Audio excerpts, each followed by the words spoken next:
বিশ্ব স্তন্যপান সপ্তাহের ভিডিও সিরিজের দ্বিতীয় দিনে আজ আমরা জেনে নেব স্তন্যপান করালে শিশুর পুষ্টিগত উপকারিতা কি কি দেখা যায়।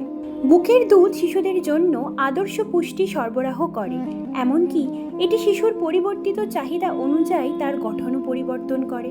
শিশুর প্রয়োজন মতন দুগ্ধ উৎপাদন সময়ের সঙ্গে সঙ্গে বৃদ্ধিও পায়।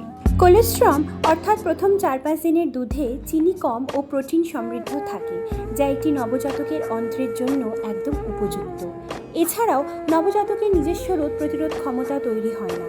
এই কোলেস্ট্রমের মধ্যেই এমন কিছু জিনিস মায়ের শরীর থেকে শিশুটির শরীরে চলে যায়, যা বাচ্চাটিকে জীবাণু কীটাণুর সাথে লড়াই করে বাঁচিয়ে রাখে।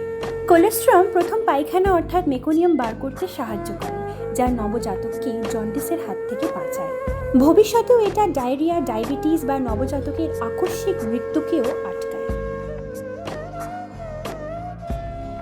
মাতৃদুগ্ধে শুধুমাত্র ভিটামিন ডি থাকে না, যা হাড়ের জন্য প্রয়োজন।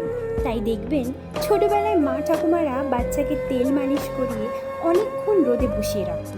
এই প্রকারের রোদ পোহালে, বিশেষ করে মুঠে রোদ অর্থাৎ ভোর 6টা থেকে 8টা বা সূর্যের তীব্রতা কেটে গেলে বেলা 3টের পর পোহালে শিশুর শরীরে ভিটামিন ডি তৈরি হয় ও কড়া রোদের ক্ষতিকারক ইউভি রেডিয়েশনও কম লাগে। এছাড়া মায়ের বুকের দুধে বিশেষ ধরনের আয়রন থাকে, যা নবজাতকের বুদ্ধি বিকাশেও সাহায্য করে।